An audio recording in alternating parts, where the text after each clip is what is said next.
noma ngifuna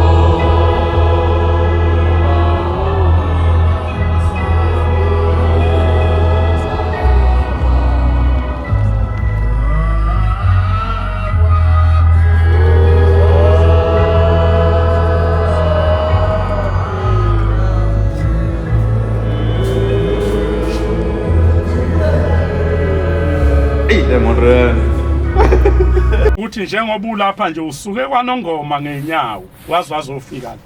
futhi wakhethe kwini la elingakaze ligitshelwe selokhu lazana mawuthi usondela kulo liyakhahlela leli hashi liyapika liyalumana ithi ke le ndoda bengicela shembe uthi leli hashi kube yisipho engibonga ngaso kuwe ukungiphilisa namatoma khona amashe engangiwathengile engangithi ngiwasebenzisa kulona akase shembe ligitshelwe uthi ubaba mkhulu ake nililetheni ngilibone base beliletha laba bantu eliyashi kwindlamhlathi kaMayekisa ngathi malifika phambi kwakhe belidonsa beza nalo lase lifike lishaya amakhala kakhulu wayesegoba ubaba mkhulu bambone eshona phansi esondela ngakulona ngakwimpumulo yalaphinde lawashaya amakhala usethu ubhombela ke ngoba alukho ulimi uShembe angaluzo uthi ke uShembe niyalizwa yini abantu abamleli hashi lithini bathi laba cha Nkosi kasilizwa thina sizwa nje lithimula uthi uShembe hayi bantu abamalithimuli liyakhuluma leli hashi bathi lithini baba uthi lithi wena mnumzana njengoba ugula kanje ufa ungasindi lokhu kufa ubunakho wakufakwa ile yandoda ewusibanibani yalapha ngaphesheya ngoba yayifuna kube yiyona induna lapha endaweni yayifuna kukhethwe yona uthi ke ubaba mkhulu umntanami ke kodwa mthethelele ungambeka icala ungabi nenhliziyo embi ngaye angabi nasono kuwe ngoba thina boShembe sesikuphilisile yayisibonga le ndoda wayeselithatha ubaba mkhulu leli hashi leli okuthwala impunga ayehamba ngalo umhlaba wonke elaba isiphe sasivela emzini wakandiyaza ebabanango endodeni okwakuthiwa uKhobonga uthi ke le ndoda kwahamba isikhathi kwase kufika indodana yayo abantu ke mangena uBnazaretha ekhaya abayi nganxanye njengamanzi mangena uBnazaretha bayehlukana abantu ekhaya abanye bayabumukela abanye bengabumukeli ngoba bazi ukuthi isabathi into kaShembe kwahamba isikhathi indodana yalomnumzana endala yathi mayifika yona izwe ukuthi lapha ekhaya sekwagcina isabatha yathi yona ihambisana naleyo nto yathi yona ngeke futhi igcina isabatha ngeke ilandele umuntu iyeke yona indlela zoyisemkhulu ilandele umuntu uShembe osazofa njengabantu bonke baphikisana le ndodana kanye noyise uyise waqinisa umthetho cha mntana mawubona ukuthi nawe lapha ekhaya usuyindoda ungcono uphumo wakho umusi la uzosha khona umthetho wakho ngoba lo muzi lo bashiya mina obaba mina iphoyisa kuwo umthetho wonke osebenzayo umthetho wami kwakuyindoda ke leyo efana namadoda esiwabonile asikhulisile inkolo eyifaka enganeni ekhaya namhlanje ubona izingane zamaNazaretha zimhambima iphuza utshwala uzwe iNazaretha kusuka ubaba omdala ethi ingane ayiphoqwa ngokukholwa kuyifikela mayifa lengane ke kungakafiki kuyona ukukholwa uhambe wena emhlabeni isale lengane ayikholiwe ngeke yini ngelinye ilanga lengane yakho sewahamba emhlabeni ufice egcekeni kumiswa ibhikhe ezinkulu othangweni lapha kudlalwa ingoma kuphuza utshwala ifaka lonke uhlobo lamantombazana onondindwa lapha ekhaya ngoba wathi wena ayikakholwa kuyifikela kuyona Shembe ubumile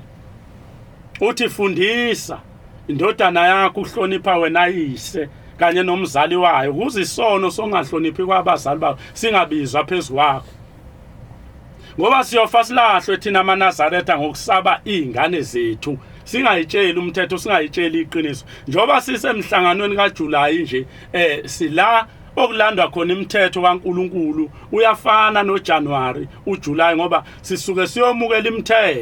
imithetho ephilisa amakhaya eyakha imizi imithetho kaShembe ngaphandle kwemizi kwemithetho kaShembe ayikho imizi emali Mawungabuka imizi yabantu abangawona amaNazaretha qhathanisa namaNazaretha kunomehluko omkhulu nakuona futhi amaNazaretha anomthetho agcina umthetho kaShembe anemizwa ngalenkolo kaShembe ngoba mawungenayo imizwa ngenkolo kaShembe ngeke ukubone ukubaleka kwemithetho yakhe. Ithi ke le ndoda kwahamba isikhathi baxabana laba bantu kubangwa isabatha. Yabona le ndodana yayo ukuthi uyise abezwani yayisibona ukuthi ke manje ungcono ivela imshaya uyise obuyise wayesemdala kakhulu. Yamshaya uyise lensizwa yamshaya imhlanganyela nabangani bayo endaweni yamshaya yabona ukuthi uyise akafi.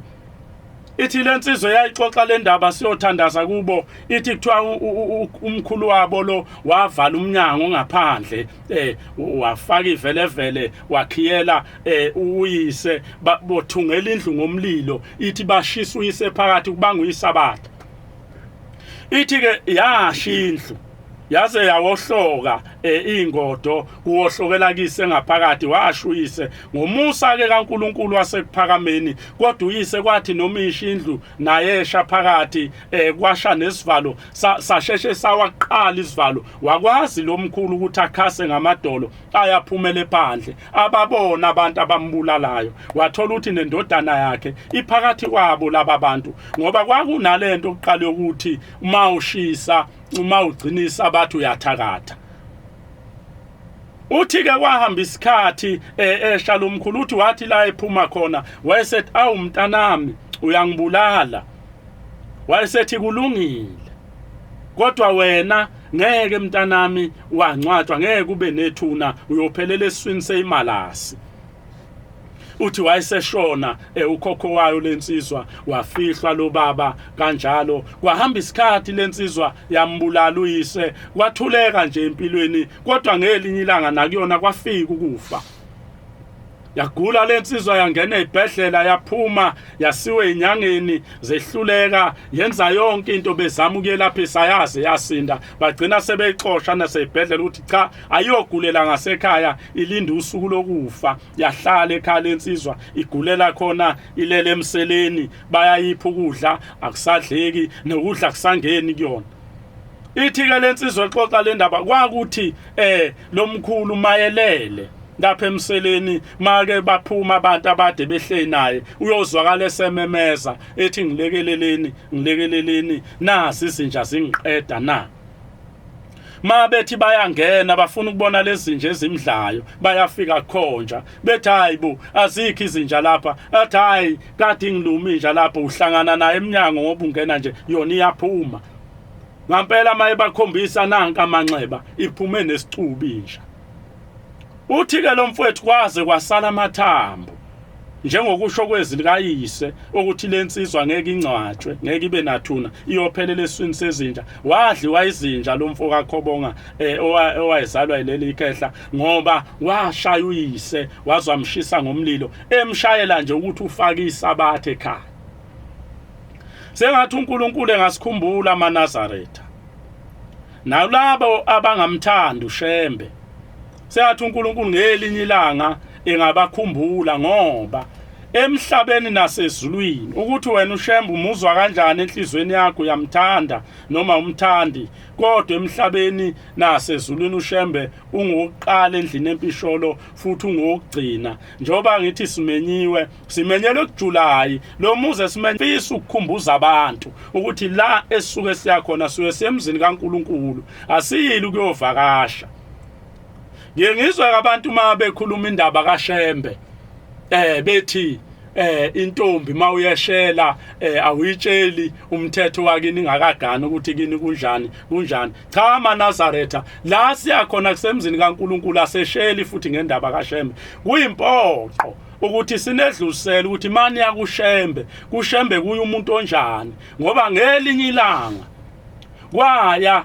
intokazi enkosini yamaNazaretha uThingo. Uma ifika lentokazi kuvela ithuba lokunikela sethi baba ngizocela umendo ithi inkosi yasekuphakameni mntanami inkosi kubusise uzowuthola umendo bese yahamba lo dadewethu ebuyela eMlazi la ehlala khona kaJane. uma esebuyele eMlazi ethelele ebusuku bese kufika izalukazi ezayithwele obhaskidi zithwele umbondo lezinto ezithalwa intombi uma ngabe iyogana uthi zijabule lezi zalukazi ziza kuyena nalezi zinto ngoba wayekade eyocela uNkulunkulu lapha kushemba yikho into ayicela ungayitholi kodwa ungabona unikela ucela kushemba into ingaveli awuhlehla ubuyele emuva ke uyinuka amakhwapha ke uyibheke ukuthi kambe mina ngubani ngizalwa ubani ngizaleke kanjani ngoba iningi labantu bahlupheka kangakani bashawa isibongo usefikile umuntu waba nenhlanhla waba yiNazaretha wangena emzini kaShembe wazama wanikela uma enikela uthola ukuthi impendulo kayibuyi kanti mhlawumbe uguqa ngesibongo esirong ulokho enikela nje unikela ngesibongo ucela esibongweni ongasise sakhe wafika nonina emthwele ngezisu ngoba namhlanje kunaleyo nkinga yabantu abazaleke kanjalo abazali babamba imshado ngeingane ithi ke lentokazi umisilele ekulaleni kwayo bese sifika lezi zalukazi uthi zathi mase ziseduze sekufanele zimnike phela lezi zinto zakhe uthi zase zimthimisela ngamathi uthi ayisimphatha kabi lo sisi lento ngoba ekumthimiseleni kwazo ngamathe zabuyele emumva nazo zonke lezi zipho ezaziphethe wavuka ekhathazekile lo dadewethu uma evuka ekhathazekile eMnazaretha wayixoxela abantu basebedhayi awuye enkosini mhlawumbe uShembe uzokunika ikhambi wayesebuyela waba nenhlanhla yokuthi efike enkosini futhi afika achaza ukuthi baba ngafika la ekhaya ngizocela umendo seyabuza inhlondlo yomusa uthi kwase kwenzakani mntanami wayesechaza seyithi inkosi yamaNazaretha awu mzukwane ufika lapha ekhaya mntanami wawembethe kanjani uthi ke lo dadewethu baba ngangembethe isikete eside kanye nejezi elalihloniphisa umzimba ngiqoke nje ngendlela ehloniphekile ngashuqula neduku uthi cha mntanami akuphelele yini leno wawuyigqokile engaqokwa phakathi kwalomuzi kaNkuluNkulu na besithi inkosi yamaNazaretha kwisiketi sakho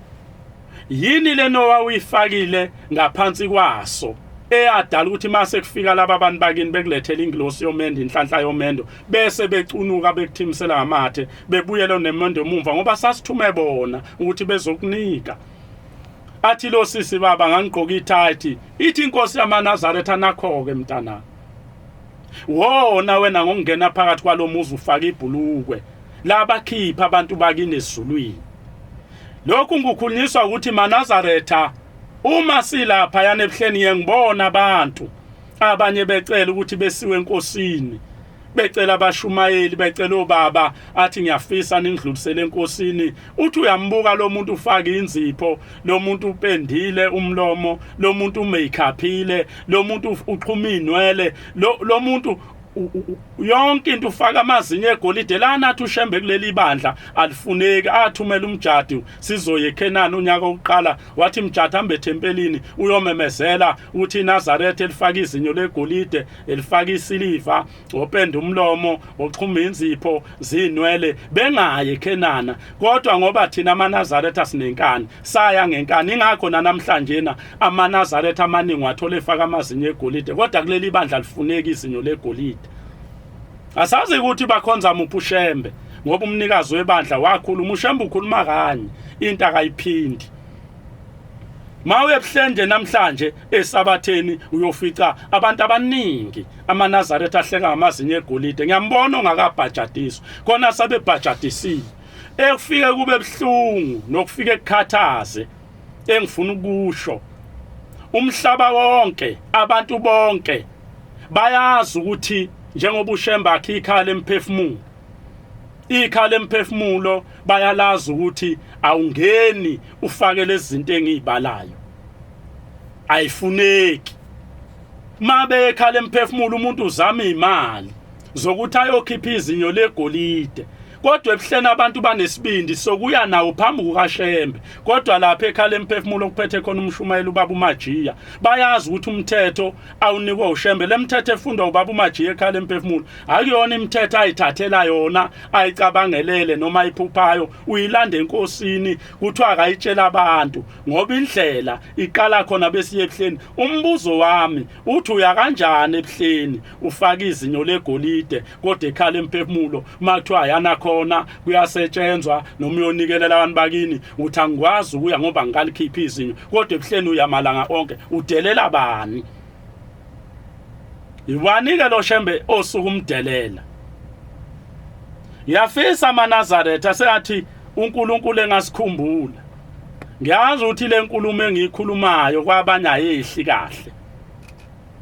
futhi ayimnandi akulungileke kodwa ngikhuluma umthetho kaShembe ngikhuluma umthetho ukuthi njengoba sikuJulayi kade izintombi zisentanda ziyokha umhlanga ziyolila ziyozila ziyolinda ilindela uNkulunkulu ukuze kungene umhlangano kaJulayi lo muzi wasentanda uShembe awuthenga kunzima kungemnandi njengoba namhlanje nezintombi zakithi sezuphendula indawo yokudlala lo muzi kaShembe wasentanda uNkulunkulu afunga ngawo okwakade kufunga abamhlophe bethu unyawo lomuntu omnyama alokunyathela kuwo wawuthandazela uShembe wawucela ukuba ziyazi intombi zakithi ukuthi intanda ibaleke kangakanani ukuba siyazi intombi zakithi amakhosazana ukuthi lo yamuzi wasentanda usho ukuthini lo muzi wasentanda ubaba mkhulu awumisa lapha athi khona ngelinye ilanga eseyikhiphile ingxenye yayo imali edayiselwa libhunu wayilungiswa athatha intombi bayolungisa kwaklinwe entanda yayibona ibhunu ukuthi le ndawo isiyinhle laselishintsha selithi ayisamfanele uShembe alidayiseli lona ikhafula laselihamba liyohlangana namanye amabhunu la ovulela uShembe icala ephuca indawo eseyikhokhela ingxenye wahamba ubaba mkhulu wabheka khona entanda wayolinda lapha eMosethemba ekhala kwafika ingilosi ithunyiwe emazulwini bathi kuthiwa yambuza yathi Shembe yini kwenze njani wathi ukhalela le ndawo iplazi lakhe edliwa belunganti besebenza isivumelwano futhi nemali beseyikhokhile kuthiwa yathi ingilosi Shembe buka lapha ngaphesheya bese ungitshela ubonani kuthiwa wathi mayibuka ubaba mkhulu wabona into engathi umjiva mayibuka lento engathi umjiva yambuza izwi lathi ubonani Shembe uthi ngibona umjiva lathi izwi cha Shembe akuwona umjiva loya kodwa iveyili leyana imvunulo yamakhosazana uphinki suka manje baba mkhulu uye emakhosazaneni ufike watshele ukuthi awakhe incema alukuyibopho bese elala phezu kwayo lencema wathi ngiyoba nawe ecaleni enkantolo wasehamba ubaba mkhulu wawatshela lamakhosazana ayiluki ibopho zencema ayeselala phezu kwazo wathi ayothi mayesegida Shembe bese thatha lencema eseyibopha ekhanda lapha phezu kwedukuleli ukalika agide nayo lencema ukufika kwemvunulo lena uphinki eveli yafika kanjalo usungulwa intanda namhlanje na amaNazaretha adlala ngayo uthema ngabe segida ubaba mkhulu esenkantolo lamakhosazana egida wayeseluwina ubaba mkhulu icala uma esebuyile ubaba mkhulu wayesethi intanda uyinika amakhosazana kuyosetshenzwa intanda insuku ezu7 wonke umNazaretha kuyamphoqa ukuthi ayosebenza entanda makuvulwa umhlangano kaJulayi ngoba intanda ayisango likaJulayi kodwa akabanye bethu abakayi sengathi uNkulunkulu engasikhumbula imithetho yakhe sigcine silondoloze ngoba yathi inkosi yasekuphakameni ngelinye ilanga ithi makhosazana mzukwane kuzoba icala ithi bantu bami namhlanje anizukugida ngalemvunulo enayithengelwa abazali benu kodwa nizogida ngemvunulo yenu eniyithengele nina hambani ke bantu bami niyosebenza base behamba bayofuna umsebenzi amakhosazana baze bathola indoda yakwaMhlongo eyayidume ngokuba inyanga kwakuthiwa uMalinga kwenzeke nayi neplazi yawaqasha lamakhosazana esebenza eplazini layo yawaholela ayese ethenga imvunulo lamakhosazana ayezogida ngayo mzukwane kuyicala. Kodwa kwathi mayesebenza lamakhosazana eplazini lalendoda esebenza kwase kufika isikhathi intambama sokuba yogeza. Mangabe yogeza lamakhosazana lawa ntambama lendoda uMalinga kwenzeke kanye nencelebane yayo base behamba beyopopola intombi zasekuphakameni igeza. Ithi ke lendoda yayincelebane, mngani wami ngiyazi ukuthi wena ngoba unomuntu onzima lezi intombi zasekuphakameni uzolala nazo zonke. Yathi lendoda na kanjani uMalinga kwenzeke ukuthi alale namakhosazana sekuphakameni wahlanganisa wawakhafula lamakhosazana. Kodwa isimange sasenzeka wayethi umbatha naye inkosazana kungenzeki kwaze kwasekuseni ehluleka onke akalalanga nangeneyodwa ngoba evikelwe ushembe. Wayevikelwe ushembe kwathi la khona lezi ingane ekseni azange abe isayo kuyosebenza zabopha imithwalo yazo zabheke ekuphakameni zafike zatshela ubabamkhulu ukuthi babamkhulu wenze ku1 no2 no3 wathi ubabamkhulu kulungile bantu abami ngizoyiyela mina kuleyo ndoda. Ithele ndoda mayilele ebusuku yabona kuvuleka isivalo sidabuka phakathi ngena umbani kungena umuntu ekhazimula wayeseyibiza ngegama wathi Malinga kwenzeke wenza isono angani noma mntanami siyobonana yini nakwelizayo. Wathi uma ekhuluma wathi wenza isono angcolisa amakhosazana ngomuthi mawusuke uthinta inkosazana uthinta iso likaShembe. Wathi njengoba uwangcolise ngomuthi lamakhosazana ngeke sibonane kwenza. Ithi wayesebamba lapha endlini yakhe wavula phansi. Uthi wathi mayivula ubabamkhulu wayesethi mzukwane uhambe emhlabeni Malinga kwenzeke wathi ngiyokufaka lapha. Ithi le ndoda yathi mayibuka lo mgodo khonjwa ubabamkhulu isitamkonko esibilayo esivutha umlilo. Yavuka ekseni le ndoda yabheka ekuphakameni iyofuna ubabamkhulu. Yathi mayifika ekuphakameni ifika kubabamkhulu icela intethelelo eyithethelele uShembe. Yayisithi le ndoda ikhetha inkosi wathi babamkhulu cha buyele emumva uyolahla isikhwama sakho lesenyanga emfuleni omkhulu ohambayo bese ubuzo ukhetha inkosi ubhajadiswe. Yayikhetha le ndoda inkosi yaphenduka yayi Nazareta wahamba isikhathi ubabamkhulu walishintsha ibhantshi kwangena ingungu mahlombe. Yathi ngene ingungumahlombe esikhathini kusethempelini yayisimemeza ithi uphi uMalinga kwenzeke kwathiwa nangi yathi ngiyagcoba namhlanje naMalinga kwenzeke ngwenza umshumayeli. Kwahamba isikhathi le ndoda igcotshiwe umshumayeli wasekuphakameni uMalinga kwenzeke umfoka Mhlongo. Kodwa kwathi makuhamba isikhathi ingungumahlombe yayisimvakashela emzini wakhe yayisithi Malinga kwenzeke ngicela ungiphelekezele base behamba baye emzini waseNtanda. Ithi bathi mabefika eNtanda bengena eNtanda yayisithi ingungumahlombe buka lapha ngaphesha Malinga kwenzeke eMosethemba ukuthi ubonani. Ithi le ndoda baba ngibona umuntu othwele omunye umuntu emhlanu. Ithi bayahamba etshani nini laba bantu uyehla lo muntu uyenyuka. Ithi ngumahlombe buka kahle ukuthi ubonani. Uthi lona babayi ngibona umuntu kuthiwa yayisimbamba imphendula yayisimhlikihle ebusweni yathi ngifuna ukupha amehla sezulwini khona uzobona ukuthi yayisimcikica amehlo ngesandla yayisiphinda ithi akabuke. Uthi wayesebona wathi hayi baba ngibona inkosikazi ithwelenye inkosikazi. Uthi mayehamba lapha utshani lobo phansi buyamsika ngathi othayela izitho zakhe sezavuza igazi idabukile idatshulwa. Ithi ngumahlombe ke hene mntanami umasibanibale ngeke ngisisho isibongo sakhe obingane zakhe lo mama ikhona zilapha ebuhleni. Uthi umasibanibani lona mntanami wenza isono wabulala umna wabo wayewumkhokheli. Ithi ke wathi mayehamba emhlabeni samngcwaba lapha ke mntanami lona ngoba wenza isona sikho isikhundla esikhulu ezulwini njengesikhundla somkhokheli ngoba mzukwane ubaba efika lapha kuleli bandla umuntu oqala amgcobayo wagcoba umkhokheli uLina Mtungu. Ithi ke naye sambopha lapha ngoba wabulala umkhokheli. Uthi lo muntu amthwele umne wabo lona ambulala akaze ezulwini lo mama ngoba wabulala umkhokheli umkhokheli ithi ke ngumahlombe nawe mntanami njengoba wangcolisa amakhosazana ngomuthi mzukwana uhambe emhlabeni nawe siyokungcwabala uthi yaphinda amazwi kababamkhulu ngampela kwahamba isikhathi uma lingakwenze kwahamba emhlabeni ithi inkosi yasekuphakameni entanda kunamajele amabili elalo mama wabulala umkhokheli bese kuba ke amalinga kwenzeke owangcolisa amakhosazana ngomuthi emzini wasekuphakameni asazi ke namhlanje njengoba amaNazaretha esaphatha imithi eshela amakhosazana ephatha nodumba phakathi esontweni ukuthi wona mzukwane ehambe emhlabeni ayaye inezulwini laShembe sengisegcineni etha lelizwi likaShembe belingahlali ungalithathi ngenhliziyo ungalithathi ngenzondo kodwa silamukele kunjengoba siyebuhleni la siyakhona kubusa izwi likaShembe ngiyafisa futhi ukuthi maNazaretha ngiyengizwe abantu abadala uma bekhuluma kuthiwa umthakathi nasendulo wayejojwa uShembe lo phambi kwethu masithi uNkulunkulu masimthanda ngiyakholelwa ke mina ekutheni into oyithandayo uyayivikela ma uShembe iziba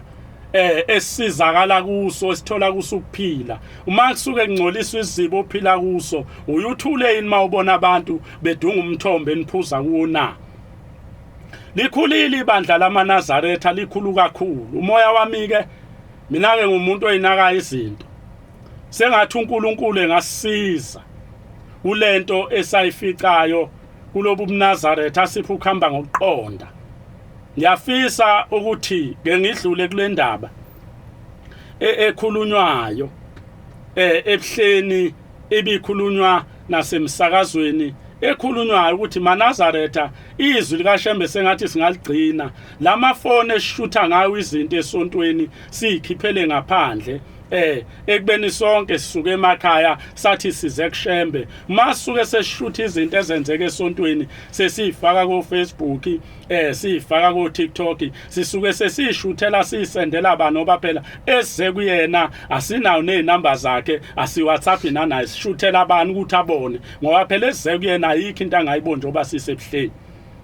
namhlanje na inkolo yobuNazaretha ibonakala ilula ibonakala idelelekile inkosi yamaNazaretha namhlanje ibonakala ilula abantu bayithatha noma isikanjani ithukwa ngenhlamba up and down ngapha nangapha umhlaba wonke ithina amaNazaretha esenza uShembe ukuthi abelule ebantwini ngoba sithatha amafoto enkosi siwaposte ku TikTok sithatha amafoto enkosi siwafake ku Facebook sisesenze inkonzo ukuthi mawubonelele ifoto dlula ngoameni ekubeni uShembe asicela ethi maNazaretha ngicela ningangifake einkundleni zokuxhumana kodwa ngoba singamaNazaretha nenkani akholela ukubukwa sifuna ukubonakala ukuthi nathi singamaNazaretha ngoba nakho simpost uShembe naba abantu bayamthuka uShembe ngapha nangapha kunabantu nje abammele ngenhlamba uShembe ngiyibuze ukuthi njengoba ibandla lingaka ikuphi la khona ibandla lamaNazaretha eliyovikela khona uShembe emhlabeni ikuphi la liyomakhona kunezifundiswa kuleli bandla kunamakhosi kuleli bandla kunabefundisi kunawo lonke uhlobo lomuntu abawaziyo umthetho mina ngikhule emakhaya kuthiwa endaweni makubanje umthakathi kuthiwa uyadingiswa kuyiwe enkosini kuyokhulekwa komkhulu kuyokhulekwa enkosini athatha umthakathi asiwe banje oqotshweni kuyovulwa icala adingisa umuntu endaweni amakhosi akulelizwe ngicanga ukuthi 98% angisho ukuthi ondaba ezitha mhlambe ngiyabasola yini kodwa iziswe zonke amakhosi amaningi angamaNazaretha izwi lithi uShembe weze emakhosini uma amakhosi esizwe sakithi enganyakazi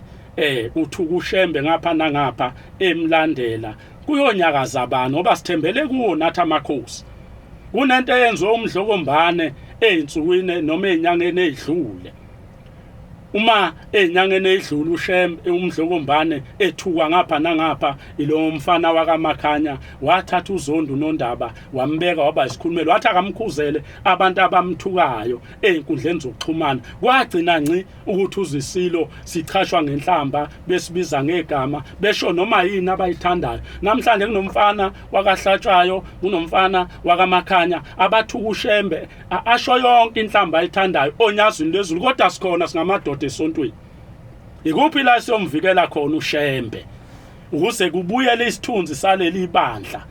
lihlonishe kwazi ukuthi uShembe umuntu omkhulu kabe emhlabeni uNkulunkulu uphethe imphefumulo yethu simvikela kanjani ukuze uShembe phela uma sicela ngoba makuphazamiseka umoya oyingcwele akukho ukuphila ngebe phila abantu ma uShembe phazamisekile umoya oyingcwele bayofika abantu becela izinto bengayitholi bayofika abantu begula ebuhleni bebuyele emumva begula ma kufanele siba amadoda sime sithi hayi uShembe uyayilwela hayi maNazaretha angisho ukuthi ngithini kodwa ngithi uNkulunkulu akasiphe isibindi neqiniso lokuvikela uMnazaretha kanye nalomfana okuthiwa umgibe wakaNongoma bathathu abamazi nokuthi uyini uShembe khona inkantolo la ukhona lonke uhlobo labantu sinabameli sinamajaji lapha esontweni abengama ayikhulume le noma bebizweke ke bezochaza ukuthi uShembe lwabamthuka mehla namalanga wabadlelana ubakweletana uNkulunkulu omuhle unyadlu wezulu maNazaretha asikhumbula ayasithethi kodwa sithanda unyazi lwezulu siyafisa ukuhlala noNkulunkulu wethu unyazi lwezulu isikhathi eside masi ngamadoda hlalisuthi ake sibuke ngelinyisa akekho umuntu ongachapha ubaba wakho ngenhlamba ubusuku nemini mawumthanda uthule nje uthi hayi ngoba ubaba unamandla uzoyilwela umthanda ngempela lo baba baba wakho uyakuzala Nkosi ibusiseni kuzwile amen Amen. ethawa ngempela lo Okay, wait, umthetho uyaphila ngane lethu? Hayi siyaphila baba. Lensizwa le nihlala nihamba nje nawo nishumayela indaba kaNkulunkulu. Baba, sigijima kakhulu naye. Ngicela ukupha nje futhi noma imizuzu eyishumi bese ngithatha incengo sixoxele nje nawe ufakaze ngendaba kaShembe kungabe ukuthi hayi ubufikile nje wabuka kwakhuluma indaba kaShembe wangasho lutho uyabona.